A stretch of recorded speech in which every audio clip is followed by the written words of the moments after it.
हे महाराज श्री नमोस्तु नमोस्तु नमोस्तु। पेटरवार के इस भव्य पारसनाथ भगवान की छत्र छाया में गुरु चरणों में आश्रय संकट समाधान का सत्र अपन प्रारंभ करें। प्रथम प्रश्न के लिए आज अपने बीच में जहां गुरुवर के चरण सने सने अब बढ़ रहे हैं गुणायतन की ओर, आज गुणायतन के कर्मठ कार्यकर्ता अपने बीच में वीरू जी छाबड़ा और संजय जी जैन जो आवास विभाग को देखते हैं वे यहाँ उपस्थित हैं। मैं चाहूँगा जोरदार तालियों से इन दोनों का सम्मान भी कर दें। महाराज श्री प्रश्न बहुत छोटा सा है। ये हमें जिस तरह हमें मालूम है कि वर्तमान भूत भविष्य में 24 तीर्थंकर होते हैं, तो क्या जो हमारे तीर्थंकर वर्तमान वाले हैं सबको मालूम होता था कि हमारे बाद 22 और होंगे, हमारे बाद 20 और होंगे, हमारे बाद 21 और होंगे, या जो भी? उनसे कौन सी बात अनजानी? हाँ, वे सर्वज्ञ, उन्हें सब पता है, लेकिन वो किसी का विकल्प नहीं करते। तीर्थंकर बनने के बाद तो बहुत बात की है, बहुत सारी बातें तो जन्मजात अवधि ज्ञान से भी प्राप्त कर लेते हैं, तो उनके ज्ञान की कोई सीमा नहीं।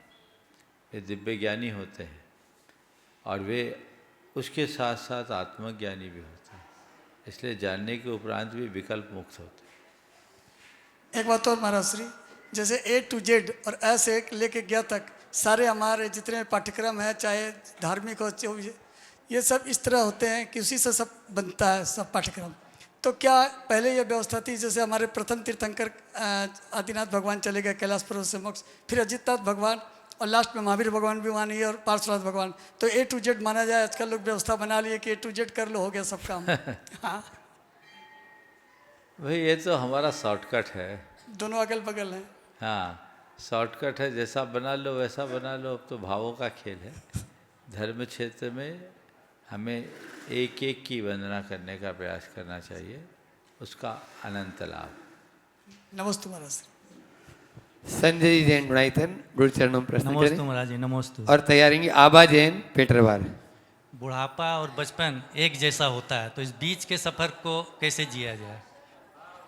बुढ़ापा और बचपन एक सा होता है, बीच के सफ़र को कैसे जिया जाए? देखो, जो बीच वाले को कभी अपना बचपन देखना चाहिए, कभी अपना बुढ़ापा देखना चाहिए। जब अहंकार आने लगे तो अपना बचपन देखना चाहिए कि मुझे किसने बड़ा किया। जब अहंकार आने लगे तो अपना बचपन देखना चाहिए कि मैं क्या था, इस लायक हुआ हूँ, मुझे किसने बड़ा किया, किसने खड़ा किया। समझिए। और जब मन में आसक्ति उत्पन्न होने लगे तो अपना बुढ़ापा याद करना चाहिए कि थोड़े दिन बुढ़ापा आएगा और फिर मैं अशक्त होऊंगा, मर जाऊंगा, किसकी आसक्ति करे। तो बीच में जीने वाले को कभी बचपन और कभी बुढ़ापा दोनों को ध्यान में रखे, ताकि अहंकार से भी मुक्त हो सके और आसक्ति से भी मुक्त हो सके, जीवन को सहजता से जी सके। नमोस्तु महाराज। आबा जैन रामगढ़ गुरु चरणों में अपना प्रश्न करें। हमारी संस्कृति की पहचान क्या है? हर कोई अपने तरीके से बतलाता है, इसे कैसे समझे महाराज श्री? देखिए, संस्कृति की पहचान आपने पूछा है, सब कोई अपने तरीके से बताता है। मैं भी अपने ही तरीके से बता देता हूँ। व्याख्या और विवेचना करेंगे काफ़ी समय लगेगा, लेकिन बहुत सीमित शब्दों में मैं बताना चाहूँगा। अगर हमसे हमारी संस्कृति के बारे में कोई पूछे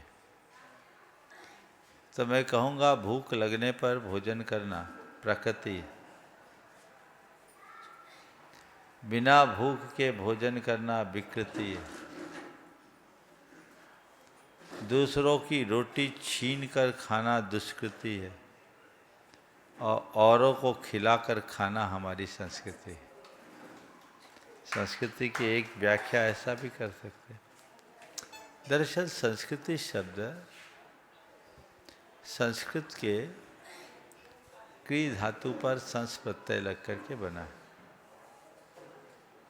सम उपसर्ग, जो सम्यक कृति से संस्कृति हुई, जिससे हमारे संस्कार निखरते हों जो हमारी चेतना को पूर्णतः विशुद्ध बनाती है, वह संस्कृति है।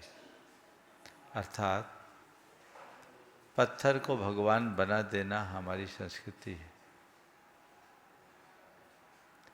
कंकर से शंकर हो जाना हमारी संस्कृति है। पामर से परमेश्वर बन जाना हमारी संस्कृति है। नर से नारायण बन जाना हमारी संस्कृति है। अपने भीतर जो अवांछित उसे हटाकर अपना शुद्ध और स्वाभाविक रूप प्रकट कर लेना हमारी संस्कृति। ठीक है। सीमाई छाबड़ा पेटरवार गुरु चरणों में अपना प्रश्न करें। तैयार रहेंगे संजय जी छाबड़ा। महाराज जी के चरणों में नमोस्तु नमोस्तु नमोस्तु। छूलक जी के चरणों में इच्छा में इच्छा में इच्छा में। महाराज श्री, मेरा ये प्रश्न है, जो मंदिर में हम दान राशि देते हैं, वो हम लोग जो समाज के कामों में और भोजन में यूज़ करते हैं, वो हमारे लिए सही है कि नहीं है? हमें उसके पाप के भागी बनते हैं। बहुत अच्छा सवाल किया। देखिए, मंदिर में दो तरह से व्यवस्था होनी चाहिए। एक मंदिर की पूजा अर्चा रख रखाव का द्रव्य, और एक धर्म प्रभावना के निमित्त इकट्ठा किया गया दान। अगर धर्म प्रभावना के निमित्त किया गया दान है तो उसका आप कोई भी उपयोग कर सकते हैं। लेकिन जो काम मंदिर निर्माण के लिए, मंदिर के रखरखाव के लिए, मंदिर के प्रबंध व्यवस्था के लिए, पूजा अर्चा के लिए दिया गया, वो देव द्रव्य है, उसका उपभोग करने में पाप लगता है। इसलिए मंदिर कमेटियों को मैं हमेशा कहता हूँ, दो काम करना चाहिए। एक तो अपने मंदिर में एक गुल्लक ऐसा रखना चाहिए जिसमें लिख दीजिए धर्म प्रभावना या साधर्मी सहयोग। उसमें आप रख दीजिए तो वो जो लोग देंगे वो धर्म प्रभावना में खर्च होगा। और दूसरा, आपकी जो दान राशि आप लोग लेते हैं, विभिन्न मदों में लाग लेते हैं, उसमें आप धर्म प्रभावना मद में लीजिए ताकि उसमें सारा कार्य हो। इस तरह के पैसे से अगर आप खाने पीने का खर्च करते हैं तो महान दोषप्रद है। वह देव द्रव्य के उपभोग का दोष लगता है। इसलिए इसका पहला दोष तो उनको लगेगा जो उसके व्यवस्थापक हैं, क्योंकि आम आदमी को तो पता नहीं, आप खिला रहे वो खा रहे हैं। तो ये चीज़ें सदैव ध्यान रखना चाहिए। हमारे यहाँ हमेशा एक परिपाटी रही है कि धार्मिक आयोजनों में भी खाने पीने की अलग व्यवस्था कर, ऐसे ही करना चाहिए। पूजा विधान आदि जब करते हैं, बड़े बड़े पंचकलनक आदि करते हैं, तो उसमें भी अगर अलग से घोषित इकट्ठा कर सके तो बहुत अच्छा है। और यदि आप नहीं कर सकते तो जिस दिन बोली लगाए उस दिन ये बता दें कि आपकी इस राशि से इस पंचकलनक का या इस विधान का संपूर्ण खर्च निकाला जाएगा, वो इसमें इंक्लूड है। तो जो आप बोली ले रहे हैं उसमें हमारे खाने पीने का खर्च भी है और अन्न प्रभावना का खर्च भी है, बच गया वो देव द्रव्य है। तो ये चीज़ जोड़ कर रखें तो फिर बचे हुए द्रव्य का उपयोग नहीं कर सकते। आप उस समय कर सकते हैं, तो इतना ध्यान रखना चाहिए, अलग से ही करना चाहिए। यही अभी परिपाटी भी है। अभी आप लोगों ने रांची में देखा, उन लोगों ने अलग से एकत्रित किया और पूरी उत्तम व्यवस्था की। सब जगह ऐसे ही होता है, इसका ध्यान रखना चाहिए। नमोस्तु महाराज श्री के चरणों में नमोस्तु नमोस्तु नमोस्तु। महाराज श्री, मेरा प्रश्न ये है, अहंकार और संस्कार में क्या फर्क होता है? जिससे मनुष्य अकड़ जाए उसका नाम अहंकार है, और जिससे मनुष्य निखर जाए उसका नाम संस्कार। उषा पांड्या गुरु चरणों में अपना प्रश्न करें। तैयार रहेंगे। दोनों महाराज श्री के चरणों में मेरा नमस्तु नमस्तु नमस्तु। महाराज श्री, मेरी ये शंका है कि दीपक की एक लो से पूरे अंधेरे घर में उजाला हो जाता है और फूल कांटों में रहकर भी मुस्कुराते रहता है। तो मैं ऐसा क्या करूं? मैं कठिनाइयों में भी हंसते रहूं, मुस्कुराते रहूं, दीपक की लो की जगह जगमगाते रहूं। रोज अपने घर में एक दीपक रखो और एक फूल को देखते हुए सोचो कि मैं इसकी तरह कांटों के मध्य भी खिले रहूं, और दीपक को देख करके कहो कि मैं अंतिम सांस तक इसकी तरह प्रकाश फैलाते रहूं। और मेरा आज क्या पुण्य सुनो का तो उदय था? पहले सवाल का उत्तर तो हो जाए। बहुत ज़्यादा उत्साहित दिख रही हैं, है ना। ये भावना भाव और अपने अंदर सकारात्मकता का विकास करें। इससे हमारा जीवन निखरता है। हम जैसी भावना भाते हैं वैसा हमारा जीवन होता है। निरंतर हमें ऐसी भावना भाने का प्रयास करना चाहिए। अब बोलिए क्या बोल। और महाराज से मेरा आज क्या पुण्य का उदय हुआ इतना अच्छा कि मैं आज 2 साल बाद 3 साल बाद आ चुके आपके। बस इस दिन को याद करो, ऐसे ही पुण्य रोज मिले। चलो। नमस्ते महाराज। विकास जी पाटोदी पेटरवा। महाराज श्री के चरणों में पूरे परिवार से नमोस्तु नमोस्तु नमोस्तु। महाराज जी, मेरी जिज्ञासा है, क्या हर दुख और सुख केवल कर्मों का परिणाम है या इससे वर्तमान प्रयास का भी योगदान है? देखिए, सुख दुख में कर्म तो एक कारण है, लेकिन कर्म के साथ साथ परिवेश भी एक बड़ा कारण होता है। कुछ घटनाएं संयोग से भी होती हैं। इसलिए अपने जीवन में आगत हर प्रसंग को कोरे कर्म से जोड़ना उचित नहीं है। सब कुछ कर्म करता है ये बात ठीक नहीं, और कर्म कुछ नहीं करता ये बात भी ठीक नहीं। चीज़ें कर्म से भी होती है और बहुत सारी चीज़ें संयोग से भी होती है। संयोग प्रतिकूल होते हैं, चीज़ें हमारे साथ वैसी बन जाती हैं। संयोग अनुकूल होते हैं, चीज़ें अनुकूल हो जाती हैं। और इस संयोग के बनने बदलने से कर्मों में भी हलचल होती है, लेकिन संयोग अच्छे हों तो कर्म का हम पर कोई खास असर नहीं पड़ता। नमोस्तु महाराज, नमोस्तु। मोना संतोष पांड्या पेटरवार गुरु चरणों में अपना प्रश्न करें। तैयार हैं? नमोस्तु गुरुदेव, आपके चरणों में सत सत वंदन। महाराज श्री, मेरा ये क्वेश्चन है कि जब हम लोग किसी धार्मिक अनुष्ठान में जाते हैं तो हमारे मनोभाव बहुत अच्छे हो जाते हैं, मतलब किसी तरह का क्रोध नहीं होता, कलेश नहीं होता। लेकिन जैसे ही हम लोग अपने वापस सांसारिक जीवन या ग्रस्त जीवन में आते हैं तो हमारे मनोभाव ऐसे क्यों नहीं रह पाते? बिल्कुल सही बोला आपने। धार्मिक वातावरण में रहते समय मन में बड़ी उज्ज्वलता और प्रसन्नता बनी रहती है, और उस वातावरण से हटते ही मन भटकने लगता है। यही तो है कि द्रव्य क्षेत्र काल भाव का प्रभाव।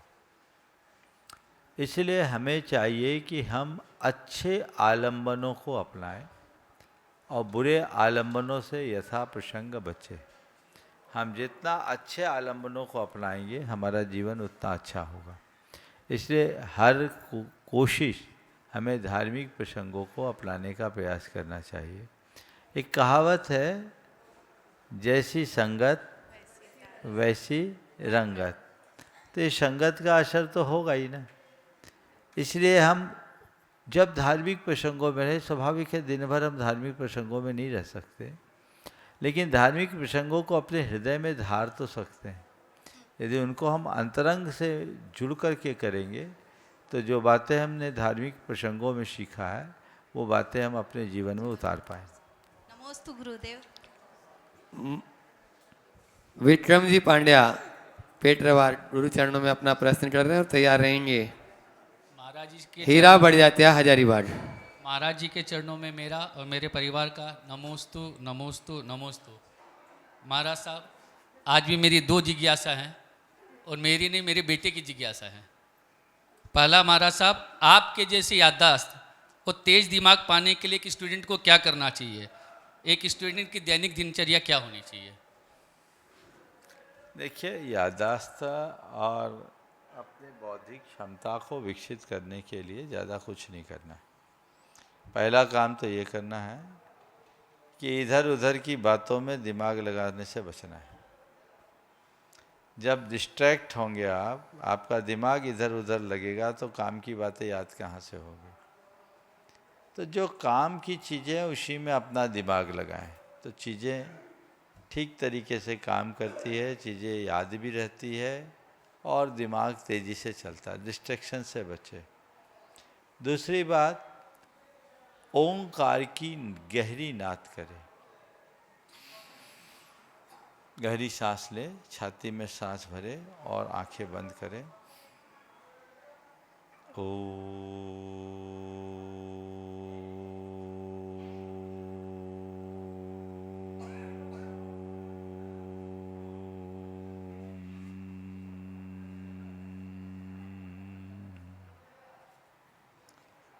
इससे हमारा मस्तिष्क रिफ्रेश होता है। याद करने, याद रखने की क्षमता विकसित होती है। दूसरी बात, चीज़ों को पढ़ते समय रटने की जगह उसे स्कैन करने का प्रयास करें। जो आप पढ़ते हैं, जो शब्द है उनको अपने मानस में पूरी तरह स्कैन कीजिए। कंप्यूटर रीड करता है, स्कैन करता है, उसके पहले रीड करता है। हमने पढ़ा, एक पन्ना पढ़ा। पन्ना पढ़ने से पहले ये सोचे कि लेखक यहाँ कहना क्या चाह रहा है, इस पूरे पेज में क्या बात है। जो अच्छी बात है उसको अंडरलाइन करें। पूरा पन्ना पढ़े और फिर उसके बाद दूसरे पन्ने में जाए, फिर तीसरे पन्ने में जाए और पूरे प्रकरण को एक बार रिव्यू करें कि इस पूरे प्रकरण में लेखक कहना क्या चाह रहा है। और जो आपने पढ़ा है उसके आधार पर अपने माइंड में एक टाइटल सोचे। उस टाइटल को अपने नोटबुक में लिख दें कि ये टाइटल है, ये संदर्भ है, इस पेज में ये बात लिखी गई। उसका निचोड़ वहाँ नोट कर लें और नोट करने के बाद एक बार आप और दोहरा लें। टाइटल आपका बनाया हुआ है, ज़िंदगी में कभी नहीं भूलेंगे। टाइटल याद रहेगी, चीज़ें याद हो जाएगी। मैंने इतना पढ़ा लेकिन याद बहुत कम चीज़ों को किया, और जितनी चीज़ें हैं आज मुझे याद है। याद करने से याद नहीं होता, याद रखने से याद रहता। तो लोग याद तो करते हैं, थोड़ी देर बाद भूल जाते हैं। तो याद करना और याद रखना, याद रखने की क्षमता अपने भीतर विकसित कीजिए, और वो चीज़ें आप रखेंगे, चीज़ें तुरंत उभरेगी और जो आप चाहेंगे वो आपके दिमाग से निकलेगी। तो ये प्रयास करना चाहिए। मैंने अपने जीवन में यही टेक्निक अपनाई है जो आज मेरे लिए बहुत उपयोगी है। हीरा जी बढ़ जाते। एक सवाल और है हाँ। महाराज साहब, हमारे शास्त्रों में हमारे सभी कार्य को अच्छे और बुरे दो तरीके से बताया गया है। अच्छे कर्म करने से हमें सद्गति की प्राप्ति होती है, बुरे कर्म करने से हमें नरगति की। लेकिन महाराज साहब, अगर एक बच्चा कोई आदिवासी या भील समुदाय में पैदा होता है तो जो कर्म हम जिसको बुरा मानते हैं वो उसके दैनिक दिनचर्या का हिस्सा होते हैं।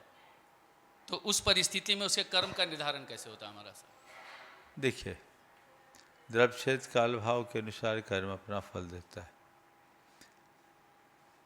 तुम्हारा बड़ा सौभाग्य है कि तुम एक ऐसे कुल में जन्म लिए हो जहाँ पीढ़ियों से हिंसा नहीं, यानी अहिंसा तुम्हारे डीएनए में, ठीक है। और जो लोग का पुण्य छीन होता है, पापोदय होता है, उन्हें ऐसे कुलों और ऐसे परिवारों में जन्म लेना पड़ता है जहाँ हिंसा, क्रूरता आदि की प्रवृत्ति होती है। उसमें जन्मे, वे अज्ञानता के साथ पाप कर रहे हैं, उस पाप को तो उनको भोगना ही पड़ेगा। नाम कुछ हो, जात कुछ हो, क्रिया कैसी है, भाव कैसे है, परिणाम हमारे भाव और क्रिया के अनुरूप होता है। अच्छे भाव और अच्छी क्रिया का ही अच्छा परिणाम आता है। इसलिए हमेशा अच्छे भाव रखना चाहिए, अच्छी क्रिया करना चाहिए। बहुत से ऐसे लोग भी हैं जो ऐसी जगह जन्म लेकर के भी अपना जीवन बदल लेते हैं, और बहुत से ऐसे लोग हैं जो ऊँचे कुल में जन्म लेकर के भी अपना जीवन बिगाड़ लेते हैं। तो सवाल कुल का नहीं, सवाल आचरण का। हीरा जी बढ़ जाते हजारीबाग। हजारीबाग में जन्म लिया है, सबके मन को भाया है, छोटी सी उम्र में सर्वोच्च पद को पाया है, विद्यासागर की बगिया में आत्म को महकाया है। ऐसे शंका समाधान प्रणेता के चरणों में सत सत नमन हमारा है, सत सत नमन हमारा है। नमस्ते महाराज जी। कुछ दिन पहले मैं किताब पढ़ रही थी, उसमें आया कि हंस मरते हुए भी गाता है और मोर नाचते हुए भी रोता है, ऐसा क्यों? हंस मरते हुए भी गाता है और मोर नाचते हुए भी रोता है, ऐसा क्यों? देखो, इसके पीछे दृष्टि है। हंस के लिए कहा गया है कि उसके पास नीर क्षीर विवेकिनी दृष्टि होती। उसको पानी मिला, दूध दे दे तो वो केवल दूध पीता, पानी नहीं।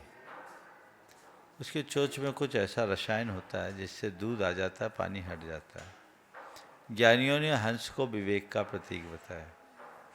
जिसके अंदर विवेक होगा वो मरते हुए भी गाएगा, हंसेगा, और जो विवेकहीन होगा वो जीते हुए भी रोएगा। जहाँ तक मोर का सवाल है, मोर नाचता है और रोता है इसलिए कि नाचते समय उसका गुह्यांग प्रकट हो जाता है। जब हम अपनी मर्यादाओं को लांघ देते हैं तो हर समझदार प्राणी को ग्लानि होती है। मोर के रुदन का एक कारण ये हो सकता है। तो इसी को हम एक प्रतीक के रूप में लें तो हंस तो विवेक का प्रतीक है, जो मरते हुए भी नाचता है, गाता है। और हंस को, मोर को अपनी कमजोरियों का एहसास करने वाले एक ज्ञानी के रूप में ले, जो नाचते हुए भी रोता है, यानी संसार में रहते हुए भी बैरागी बन करके जीता है।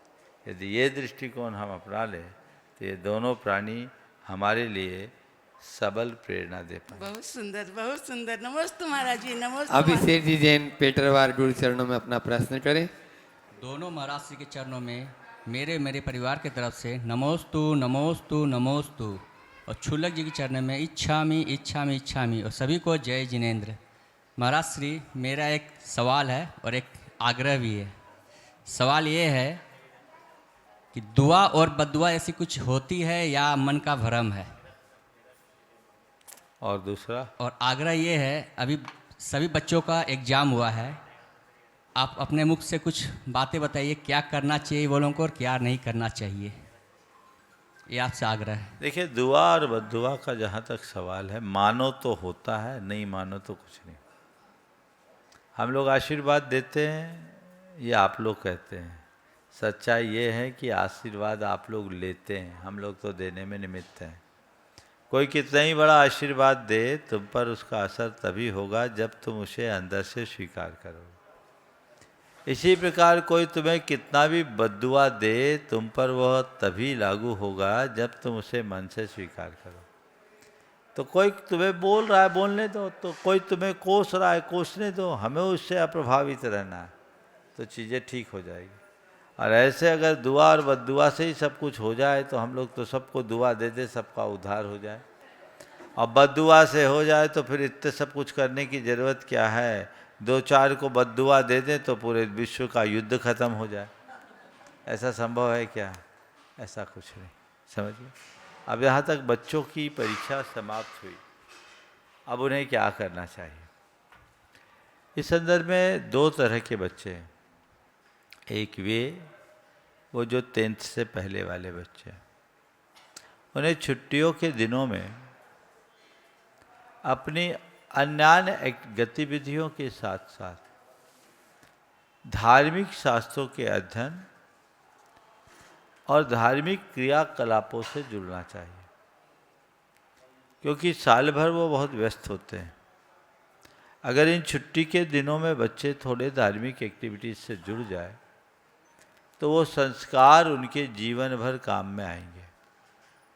देश भर के अभिभावकों से भी मैं कहूँगा कि उन्हें विभिन्न प्रकार के पाठशालाओं से जुड़े।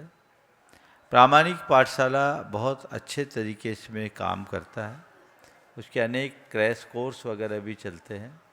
बच्चे उसको ऑनलाइन भी ज्वाइन कर सकते हैं, और जहाँ जहाँ पाठशालाएँ संचालित है, जो प्रामाणिक पाठशाला से जुड़े हैं, प्रामाणिक समूह से जुड़े हैं, उनको उसकी सारी एक्टिविटीज़ वगैरह भी मिलती है। बड़ों को चाहिए कि कुछ इस तरह के शिविर लगाए ताकि बच्चे उनमें जुड़ सके, वो उनके जीवन के काम में आ सके, पहला काम। इसी के साथ साथ इन दिनों हमें अपने धार्मिक सामाजिक रीतियों का भी ज्ञान कराना चाहिए। अभी एक सज्जन ने मुझे बताया कि महाराज जी, आजकल ये स्थिति आ गई है, मुंबई में एक व्यक्ति के पिताजी की मृत्यु हुई और पूरे अपार्टमेंट में एक भी आदमी ठटरी बांधना नहीं जानता था। मतलब ठटरी समझ गए ना, अर्थी। मतलब क्या हुआ, मैं ये नहीं कह रहा हूँ कि आप अर्थी बांधना सीखो, लेकिन ये सब चीज़ें जो हम परंपरा से सीख गए थे, क्योंकि पहले प्रेम, परस्परता, बंधुत्व और सजीवन जैसे मूल्य थे, अब वो सब अलग अलग रहते। वहाँ पूरे अपार्टमेंट में केवल सॉफ्टवेयर इंजीनियर्स रहते थे, सब यंग्स थे, लेकिन किसी को पता नहीं। क्यों? क्योंकि उनने कभी देखा नहीं, पढ़ाई बाहर की, जॉब बाहर की, संस्कार बाहर हो गए। तो हमें अपने बच्चों बच्चियों को अपनी रीतियों रिवाजों का भी ज्ञान कराना चाहिए। धार्मिक कर्तव्यों और अन्य रिचुअल्स को हम उन्हें समझाएं, उनके महात्म को भी बताएं, जिनकी बहुत ज़्यादा आवश्यकता है। इस पर सभी को ध्यान देना चाहिए और छुट्टियों के दिनों में इन बातों का प्रयोग करना चाहिए। आप लोग पूरी तरह से पाश्चात्य परंपरा को अपनाने लगते हैं। बेटा ये क्या करो, तो ये एक्टिविटी कर लो, ये एक्टिविटी कर लो, पेंटिंग सीख लो, डांस सीख लो, तो स्विमिंग सीख लो, ये ज्वाइन कर लो, वो ज्वाइन कर लो। पता लगा एक भी नहीं सीख पाया, पैसे ही भर लग गए। ऐसा क्यों? जो उसकी स्वाभाविक प्रतिभा है उसको निखारिए। हर व्यक्ति में सब प्रकार की प्रतिभा नहीं होती, उसकी स्वाभाविक प्रतिभा को निखारिए, उसकी रुचि के अनुरूप कार्य को आगे बढ़ाइए। लेकिन ये जो चीज़ें धार्मिक और सांस्कृतिक जो हमारी गतिविधियां हैं और जो हमारे सामाजिक रीति रिवाज है, इनका ज्ञान होना चाहिए। पहले घर के बड़े बुजुर्ग होते थे, उन सबको मालूम पड़ जाता था कल ये दिन है और कल का हमारा ये त्यौहार है, तो कल की क्रिया ये होनी चाहिए, आज मंदिर में हमको ये चीज़ें चढ़ानी, वो सब कौन जानता है। तो इनके कैंप होने चाहिए, इनका ज्ञान बच्चों को होना चाहिए कि किस तरीके से हम अपनी चीज़ों को आगे बढ़ा पाएंगे। यदि ये सब चीज़ें हमने अपने बच्चों के जहन में उतार दिया तो उनमें बहुत बड़ा बदलाव आएगा। इसी के साथ साथ जो थोड़े बच्चे बड़े हो गए उनको कुकिंग सिखाना चाहिए, और कुकिंग केवल लड़कियों को नहीं, लड़कों को भी सिखा देना चाहिए। उनकी रुचि जगनी चाहिए ताकि वो सीख सके। आज आप लोग हैं, आपकी धर्मपत्नी हैं, मेरे ख्याल से 5वीं 6वीं क्लास में किचन में जाने लगी होगी और सब चीज़ बता लेंगे। और आज की बच्चियां बड़ी बड़ी हो गई है, उनको रोटी बनाना नहीं आता, तो कल खाएंगे क्या? फिर तो सब ऑनलाइन आएगा और पेट का कबाड़ा होगा, और ऐसे लोगों का फिर श्रावक धर्म कैसे पलेगा? ये बहुत ज़रूरी है। कल चीज़ें नियंत्रण से बाहर हो जाएगी अगर ये सब चीज़ें हम नहीं सीखे। ये हमारी एक कला है। और लड़कों के लिए इसलिए मैंने बोला कि दुनिया के जितने बड़े शेख हैं वो मेल है। सेफ क्या है? मेल है। तो क्यों नहीं लड़के इस चीज़ को बनाना सीखे? ज़रूरत पड़ेगी हम बना जाएंगे। पाक कला भी एक कला है, तो सबको सिखाना चाहिए। और जो ऊपर के बच्चे हैं 10th और उसके बाद के, जिनको अपने भविष्य का कैरियर क्या है ये चुनना है, उन्हें कैरियर काउंसलिंग भी करनी चाहिए। और कुछ बच्चों को जिनने ग्रेजुएशन पूरा कर लिया, उनको गुरुओं के पास रहना चाहिए 1 साल तक। 1 साल नहीं रह पाए तो कम से कम 3 महीने रखे। पढ़ाई के बाद जीवन व्यवहार में उतरने से पूर्व यदि 2-3 महीना वो गुरुओं के पास रहकर आध्यात्मिक प्रशिक्षण प्राप्त कर ले तो वह अपने व्यवहारिक जीवन में कभी भटकेगा नहीं, वो अपने जीवन में स्थिरता ला पाएगा। आजकल ये होता है, पढ़ लिख जाते हैं, अच्छे जॉब मिलती है, लेकिन एक झटके में अंदर से टूट जाते हैं, डिप्रेशन के शिकार हो जाते हैं, एंजाइटी हावी हो जाती है, या कई लोग फिर सुसाइड भी कर लेते हैं। उन्हें अंदर से मजबूत बनाए, उसके बाद ये कार्य करे तो वो बच्चे बड़े परिपक्व और प्रौढ़ बन पाएंगे, उनका जीवन अच्छा हो। महाराज से क्या नहीं करना चाहिए?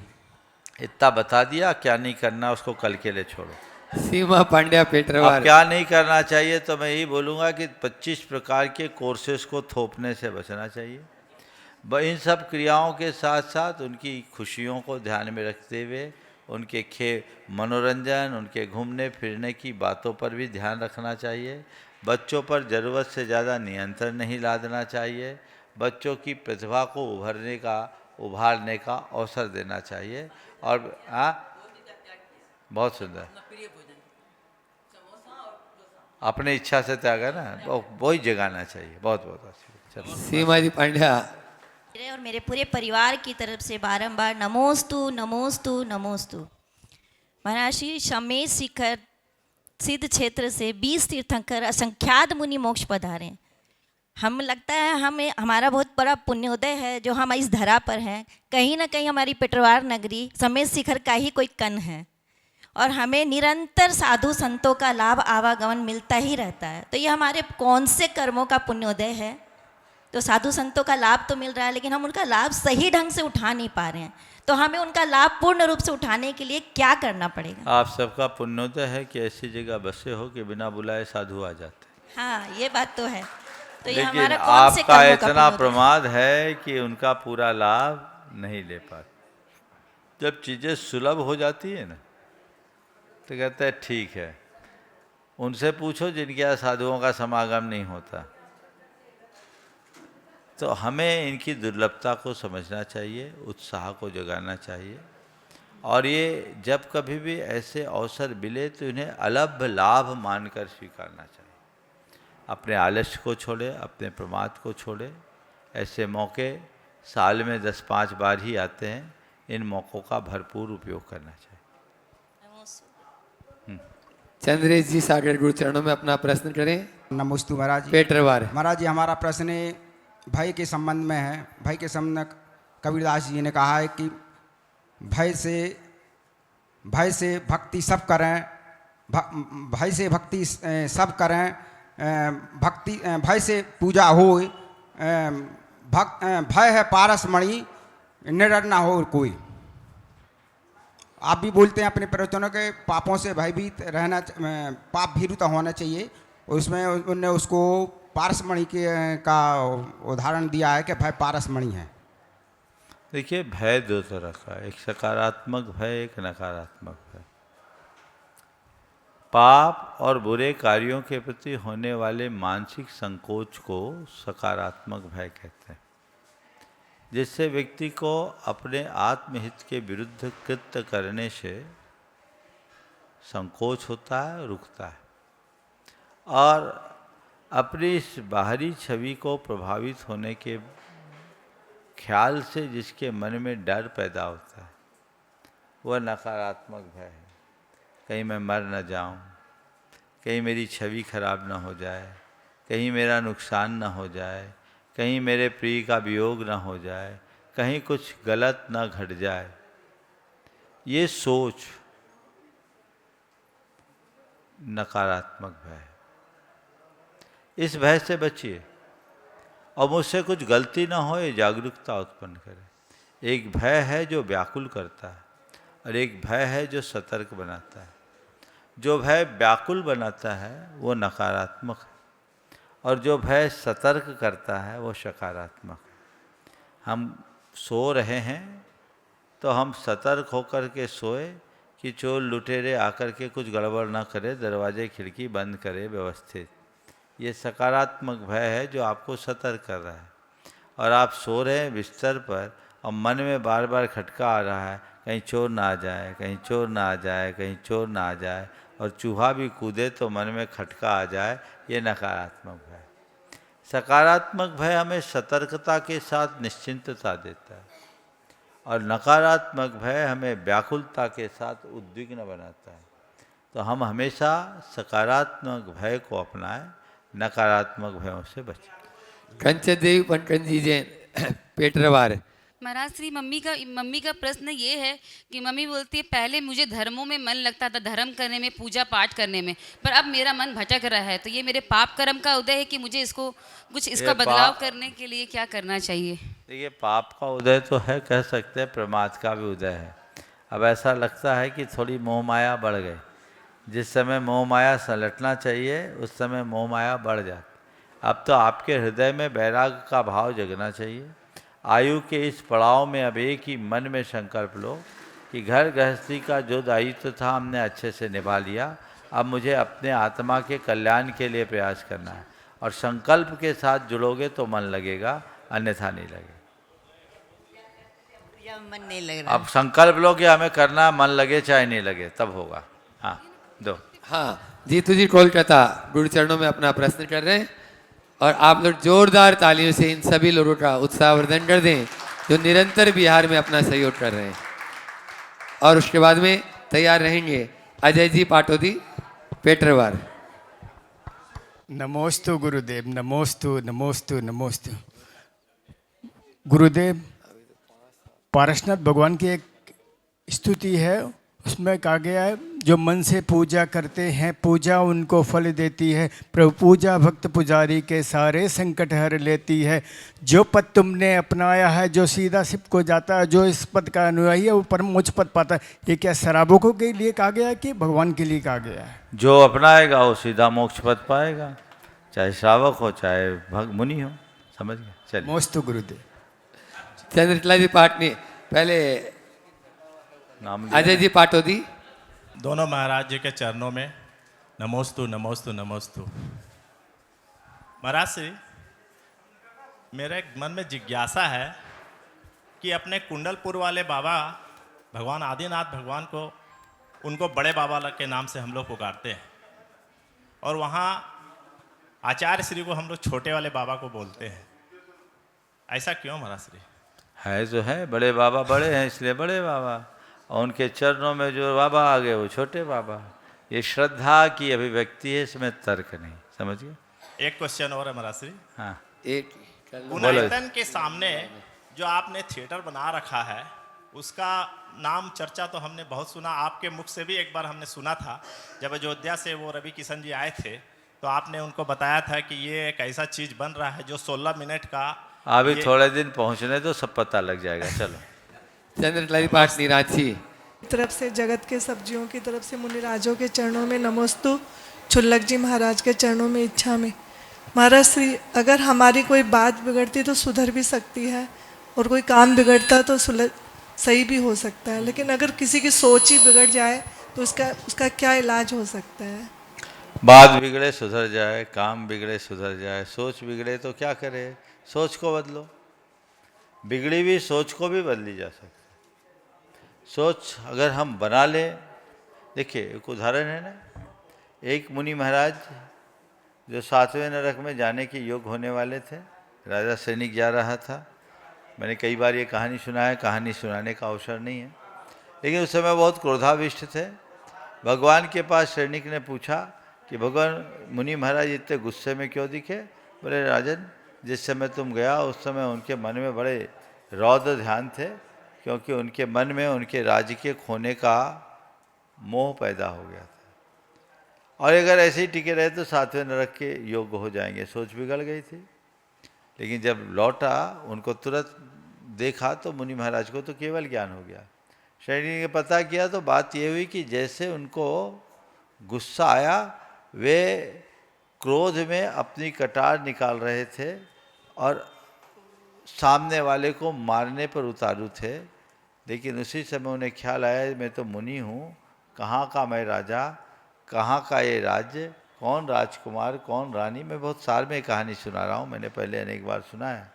उनको होश आ गया है, मैं तो मुनि महाराज बन गया, मैं दूसरों की बातों में आकर किस व्यामोह में फंस गया, धिक्कार है मुझे। उन्हें तुरंत अपनी निंदा ग्रहा की, अपनी सोच को बदली, अपने आत्मा में डूबे और केवल ज्ञान हो गया। तो बिगड़ी हुई सोच को बदल लो तो जिंदगी संवर जाती है। तो सोच बदलना चाहिए। ऐसा नहीं कि हमारी जो सोच है सदा काल के लिए वैसी ही बनी रहेगी, सोच बदल भी सकती है। अविनाश जी विदिशा प्रवक्ता। गुरुदेव के चरणों में नमोस्तु नमोस्तु नमोस्तु। गुरुदेव, जब आप 2023 में श्री सम्मेद शिखर जी से निकले थे तो गुरुदर्शन का भाव था, और इन 3 वर्षों में आप मध्य प्रदेश रहे, आपका कैसा अनुभव रहा? और आप जब सम्मेद शिखर जी वापस पहुंच रहे हैं तो आपका कैसा अनुभव? शिखर जी पहुंचने दो फिर पूछना। तो मध्य प्रदेश में 3 वर्ष रहे, उसका तो अनुभव बता दीजिए। अभी क्यों बताऊं? पहुंचने दो। कोई जरूरी कि सब मैं बता ही दूं? कुछ चीज़ें बचा के भी रखने का तो अधिकार है ना। चलिए। नमस्ते। वंदना छाबड़ा पेटरवार गुरु चरणों में अपना प्रश्न करेंगे, और पन्नू पाटोदी। ऋषि के चरणों में नमोस्तु नमोस्तु नमोस्तु, छुलक जी के चरणों में इच्छा में इच्छा में इच्छा में। गुरुदेव, मेरा प्रश्न ये है, धन, परिवार और सुविधाओं के बीच में रहते हुए भी हम लोग लोभ और मोह से कैसे बच सकते हैं? धन, परिवार और सुविधाओं के बीच में रहते हुए लोभ और मोह से बचना है, तो इनका यही तो निमित्त है, लोभ और मोह। दो काम कर सकते हैं। लोभ और मोह से बचने के लिए, लोभ से बचने के लिए प्राप्त को पर्याप्त समझो, लोभ से बच पाओगे, संतोष होगा। मोह से बचने के लिए जीवन की नश्वरता और आत्मा की अमरता को पहचानो, मोह से बच पाए। मंजू सुबोध पाटोदी गुरु चरणों में अपना प्रश्न करें। दोनों महाराज श्री को त्रिबार नमोस्तु नमोस्तु नमोस्तु क्षुल्लक जी को इच्छा में। महाराज श्री, हमारे जीवन में विचार और व्यवहार दोनों ही महत्वपूर्ण हैं। हम अपने जीवन में विचार और व्यवहार को कैसे संभाल के रखें? अपने विचार और व्यवहार को ठीक करना है तो भाव अच्छे रखो, और अच्छे भाव रखने के लिए नियमित भावना योग करो। भाव शुद्धि यदि अंतरंग में जग गई तो विचार भी बदलेंगे, व्यवहार भी बदलेंगे। तो भावना योग को पूरा ध्यान में रखें। हम अच्छी भावना भाएं, अच्छी प्रार्थना करें। अगर हमारे मन में कोई विचार बुरे आते हैं तो उसकी निंदा ग्रह करें, अपने जीवन की धारा को परिवर्तित करने का प्रयत्न करें, हमारा रास्ता प्रशस्त होगा। नमोस्तु महाराज, नमोस्तु। ललित जी पाटोदी बस गुरु चरणों में अपना प्रश्न करें। नमोस्तु नमोस्तु नमोस्तु। महाराज श्री, जहाँ तक मुझे ज्ञान है, हम जैनियों में किसी की मृत्यु होती है तो हम उसकी तिथि जिस दिन मृत्यु होती है उस दिन से गिनते हैं, और यही हम दूसरे में जाते हैं तो उनकी गिनती जिस दिन आग लगता है, मतलब अग्नि दी जाती है, उस दिन से गिनी जाती है। तो ऐसे में अगर किसी जैन भाइयों की मृत्यु किसी अलग कंट्री में हो जाती है और आने में पार्थिव शरीर को 14 दिन लग जाते हैं, तो क्या 3 और तिया कर लेना चाहिए? अब ये ऐसा विचित्र सवाल है, इसका उत्तर मैं क्या दूं? तत्काल में उसका निर्णय लेना चाहिए। जैन धर्म तो कहता है इतने दिन बुलाया क्यों भैया, वहीं क्यों नहीं निपटा दिया? कायदे से तो मृत्यु के दिन से ही हमारे यहाँ सूतक लगता है, और लग गया सूतक तो उसी दिन से लग गया। अब ये केवल एक क्रिया आपने की है, उस क्रिया में जब कभी ऐसा कोई प्रकरण आए तब उस मूवमेंट पर विचार करके बता पाऊँगा, क्योंकि अभी तक ऐसा कोई प्रसंग मेरे पास नहीं आया कि कोई 14 दिन बाद उसका क्रियाक्रम किया हो। इसलिए जब कभी प्रसंग आए तभी इस पर विचार करना उचित होगा। इस तरह के काल्पनिक प्रश्नों का कोई मतलब नहीं है। ठीक है। अपने बीच में सुधीर जी सिन्हा यहाँ पर उपस्थित है। महाराज श्री के श्री चरणों में सुधीर सिन्हा का नमन। महाराज श्री, आज आधा से अधिक विश्व युद्ध से ग्रसित है। आपका एक स्टेटमेंट आया था कि सारे देश शांति की बात करते हैं लेकिन तैयारी युद्ध का करते हैं। अच्छा लगा, इसके लिए आपको कोटि कोटि धन्यवाद। मेरा दूसरा प्रश्न है कि सनातन और जैन धर्म, इनका काल समान है या किसी का शाखा है? इस झगड़े में पड़ते क्यों हों? मैं तो इतना ही कहता हूँ, धर्म सनातन है। धन्यवाद। समझ गया? जी, तो जो धर्म है उसको सनातन मानो। सनातन को धर्म कहने की जगह धर्म को सनातन मानोगे, सारा तनातन बंद हो जाएगा। आज के सत्र को यहीं पर विराम। बोलिए परम पूज्य आचार्य गुरुवर श्री विद्यासागर महाराज की